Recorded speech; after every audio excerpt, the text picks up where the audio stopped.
We have been talking about chromosomal disorders, which is the change in a large amount of genetic material. Now we're going to talk about single gene disorders. Single gene disorders involve a change in a small part of a chromosome. How it is inherited or passed on to the offspring depends upon whether it is dominant or recessive and what type of chromosome on which it is located, an autosome or a sex chromosome. A single gene disorder usually results in the formation of an abnormal protein or decreased production of a chemical needed by the cell. The first gene disorders we're going to talk about are autosomal dominant gene disorders. Diseases caused by autosomal dominant genes are fairly rare. They usually result from the union of a normal parent and affected heterozygous parent. With an autosomal dominant gene, you have a 50% chance of passing that gene on to an offspring. Each birth is an independent event, so we don't always get our 50-50 ratio. If there's no history in the family of an autosomal dominant gene, then it probably means that it has developed as a result of a new mutation. Marfan syndrome is an example of a disease caused by an autosomal dominant gene. It's estimated that 1 in 5,000 people carry this gene. The abnormal gene affects microfibrils of connective tissue. The individual with this genetic makeup will usually be tall, with a long, thin body, having long fingers, loose joints, weak ligaments. The more serious problem comes because of weakness in the wall of the aorta. It's not uncommon for an aneurysm to form, or the wall of the aorta may separate into layers. Sometimes there will be malfunctioning of the heart valves, such as mitral prolapse. There is a decreased life expectancy of people with Marfan syndrome. Usually they only live 30 to 40 years. They tend to be nearsighted, and they're also predisposed to having a detached retina. Pectus excavatum is when there is a deeply depressed sternum. This is often present with people who have Marfan syndrome. People who have Marfan syndrome need to avoid stressful physical activity because their blood vessels and heart may be weakened as a result of the condition. Achondroplasia is another condition that is caused by an autosomal dominant gene. People who have achondroplasia are very small in stature. They have short arms and legs, but their torso will be near to normal size. This occurs because the cartilage fails to develop normally in the long bones. People with the condition usually have a curved lower spine and bowed legs. One of the great risks of having achondroplasia is dying suddenly during your sleep. There will often be abnormalities in the size and structure of the foramen magnum and the neck vertebra, and as a result of this, compression at the upper end of the spinal cord can interfere with breathing. People with this condition usually do not sleep with a pillow under their heads because the compression on their vertebra can cause them to stop breathing. I always think that it's interesting to note that 80% of the people who have achondroplasia, this comes from a spontaneous mutation rather than being inherited. Huntington's disease, also known as Huntington's chorea, is also caused by an autosomal dominant gene. The main features of this condition are progressive dementia and increasingly uncontrollable movements of the limbs. The sad thing about this condition is that the symptoms don't develop until the person is middle-aged. And so often in the past, when people were unaware of the genetic link, they would reproduce before they developed any symptoms. There's a genetic test to see if you carry this gene, but there's kind of some consequences of that. Would you really want to know? Von Willebrand's disease is a name given to a group of bleeding disorders. Two of the bleeding disorders are caused by autosomal dominant genes. The other one is caused by an autosomal recessive gene. This condition is passed to males and females equally. It is normally not life-threatening. A person with the condition will often have bleeding gums, excessive bleeding after medical or dental procedures, and a heavy menstrual flow. Von Willebrand's disease often also affects dogs, mostly Doberman pinschers, and sometimes is found in swine, cattle, cats, and horses. The symptoms are going to be shown on the next slide. Here are some of the symptoms that are found with von Willebrand's disease. An important variation seen in some autosomal dominant diseases is incomplete penetrance.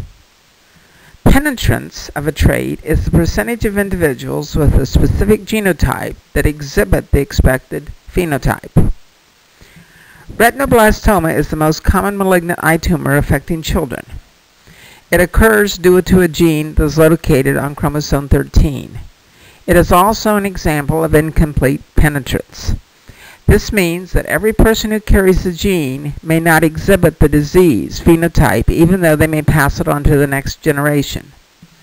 About 10% of the people who have this dominant gene do not exhibit the condition, even though their parents and offspring do. The affected gene is a tumor suppressor gene. The normal gene produces a protein that suppresses tumor growth. The mutated gene does not produce this protein, and as a result, a tumor may develop in the retina. Expressivity refers to the amount of variation in the phenotype. All genotypes will not be fully expressed in every individual. Sometimes a parent will have a mild expression of a disease, but will transmit the gene to a child who will exhibit severe expression of the disease. This is one of the ways that autosomal dominant genes can be maintained in the population. Some people will have only a mild expression of the gene and will reproduce, unknowingly passing it on to their offspring. Type 1 neurofibromatosis is a good example of variable expressibility. We'll see this on the next slide. Type 1 neurofibromatosis is a good example of variable expressibility. The expression of the gene varies from a few light brown spots on the skin to numerous malignant neurofibromas. Tumors grow on the covering of the nerves anywhere in the body. Tumors develop from the Schwann cells that form the myelin. Usually there are large flat pigmentations associated with this condition. In addition to the tumors and the pigmentations, the condition may involve seizures, learning disabilities, scoliosis, distortions of appearance, bone abnormalities, and visual difficulties. The gene that causes neurofibromatosis is again a tumor suppressor gene. If the normal gene is not present, the condition may occur. It may or may not be fully expressed. Normal gene production produces a protein that helps control cell regulation. If a mutation occurs, the protein is lost, causing cells to grow at uncontrollable rates. This results in tumor formation. The person I know who has this disease has a parent who has only a very slight expression of the gene. I would guess the mother did not realize she was a carrier until the birth of this, her second child. Her first child does not have the gene. Now let's talk about diseases caused by autosomal recessive genes. This is much more common than diseases caused by autosomal dominant genes. Autosomal recessive genes will be expressed only in the homozygous form. If both parents are carriers of the condition, then the children have these probabilities. The probabilities are that 25% of the children will not carry the gene, 25% of the children will carry the gene and have the symptoms, they will be homozygous, and 50% of the children will be asomatic carriers. If you have the condition, you have inherited the recessive gene from both parents for it to show up. What we see in the diagram is called a Punnett square. A Punnett square is used to show possible gene combinations from one set of parents. What we do is we put the father's genes for a single characteristic across the top, the mother's genes down the side. Then you combine these to see what happens if one sperm combines with the different genes that could be in the egg cell. This only gives you probabilities, not certainties. Cystic fibrosis is the most common disease caused by an autosomal recessive gene. It's estimated that in the United States, 1 person in 29 carries this disease. It is a condition that shortens a person's lifespan. It affects the respiratory system and the gastrointestinal system. It's found almost exclusively in Caucasians. There is no cure for this disease, but we do have treatment. Lifespan is improving all of the time. In the past, the lifespan was only about 20 years. Now it's very common for people to live into their 40s with this condition. The cystic fibrosis gene codes for a protein that is a membrane channel protein. And the abnormal protein reduces the amount of chlorine that is reabsorbed and increases the amount of sodium that is reabsorbed. The result of this is it produces a very thick mucus in the respiratory and the digestive systems. This mucus interferes with the absorption of nutrients in the digestive system. It interferes with the functioning of the pancreas, and it interferes with respiratory function. Genetic screening is available to determine if a person is a carrier for this condition. Tay-Sachs is a devastating disease that is also caused by an autosomal recessive gene. 80% of the people who carry this gene have Eastern European ancestry.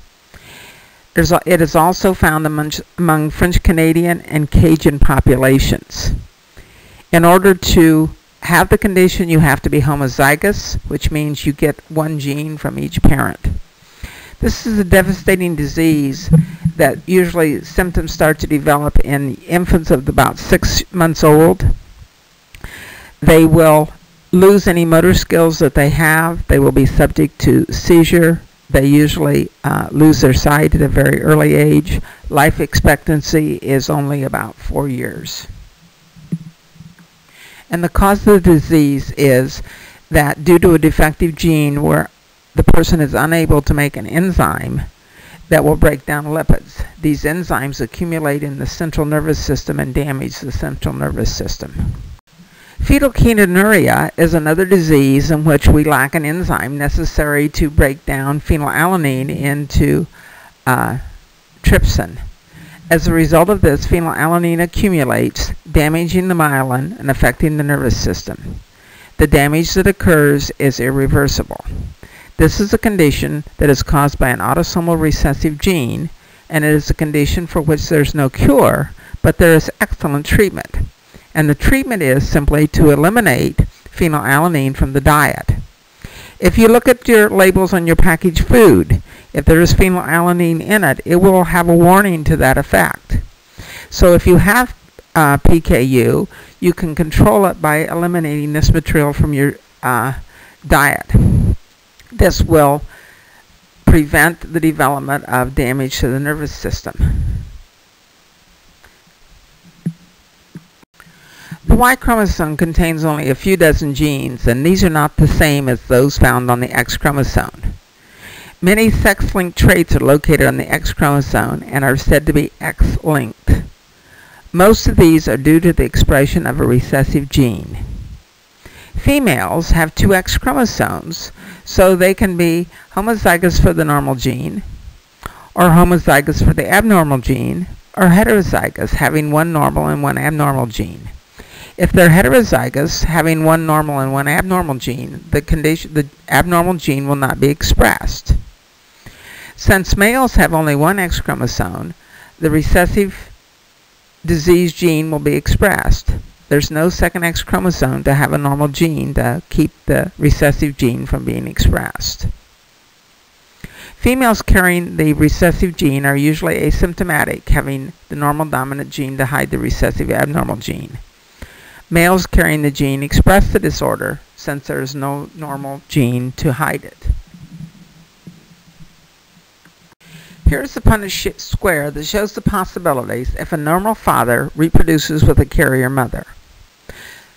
Since they're using the letter H, I'm assuming that they're referring to the condition of hemophilia. The small h represents the recessive abnormal gene. The capital H represents the dominant gene, which is normal. You can see the odds are that for the girls, 1/2 will be carriers, and for the sons, 1/2 may be affected. And when you're dealing with an X-linked gene like this, you have to give the odds for both the males and the females because they will be different. And here we see a Punnett square that showed the possibilities when we have a normal female who is reproducing with a carrier or an affected male. And you can see in this case, all of the sons would be normal because the sons are inheriting their X chromosome from their mother, and all the daughters would be carriers because they're inheriting an X chromosome from their father, as well as from their mother. This Punnett square shows what happens when we have a family in which the father has the condition and the mother is a carrier for the condition. With this kind of mating, the odds are 1/2 of the daughters will be carriers, 1/2 of the daughters will be affected with the condition. For the sons, 1/2 of the sons will be normal, 1/2 of the sons will be affected by the condition. Let's talk about a couple of diseases that are caused by X-linked recessive genes. Because this is a X-linked recessive gene, males are the most commonly affected. Hemophilia is a condition in which a person lacks one of the clotting factors needed to cause blood clotting. As a result of this, it makes it very difficult, if not impossible, for the blood to clot. After the discovery of clotting factors, there was some good treatment for this condition. However, in the 1980s, many who were being treated with clotting factors, which were being derived from human blood, contracted the HIV virus because the blood supply was not being tested at that time. Now, we not only have testing of the blood supply, we also have artificial clotting factors that can be used. Duchenne muscular dystrophy is a condition that affects young males. As a result of the defective gene, the person fails to make a protein that anchors the actin in the muscle fibers. As a result of this, the fibers tear apart, calcium enters the cell, and the cell dies. The muscles become very weak. Only 25% of the people who have this condition live past the age of 21. Most children who have the condition are in a wheelchair by the time they're old enough to go to school. There is no effective treatment for this condition. Fragile X syndrome is another condition that involves X-linked recessive genes. The most important feature of this disease is mental retardation. It affects approximately twice as many males as it does females. Fragile X syndrome is the second most common genetic cause of mental retardation, after Down syndrome. Often, males who have the mutation do not express the condition, but can pass it on to their offspring who do express it. About 1/3 of the female carriers are affected, although less severely than males. They think that the expression of the gene is due to the number of repeated DNA sequences that occur in the chromosome. If there's a small number of repeats, the gene won't be expressed. If there's a large number of repeats, the gene will be expressed. In addition to sex-linked traits, we also have sex-influenced traits. Sex-influenced traits occur when there are single recessive genes that can only be expressed in the presence of a certain sex hormone. For example, a single recessive gene for male pattern baldness is dominant in the presence of testosterone, but it's recessive in women unless you are homozygous for the condition. If you have both genes for the condition and you're female, then the condition will be expressed because it's one gene in the presence of testosterone will make it expressed. We also need to mention some multifactorial inheritance disorder. These conditions are the product of several genes. Included in this would be anencephaly, which there is incomplete fusion of the bones, meninges, and skin covering the midline of the brain. Sometimes the brain is not present, only the brain stem. Breast cancer, colorectal cancer, diabetes mellitus, and schizophrenia are also things that are considered to be multifactorial inheritance disorders. With those, there's no clear-cut pattern of inheritance. Sometimes the genes are expressed at birth, other times they're not expressed till later in life. Environmental factors can be especially important in conditions that develop in adulthood.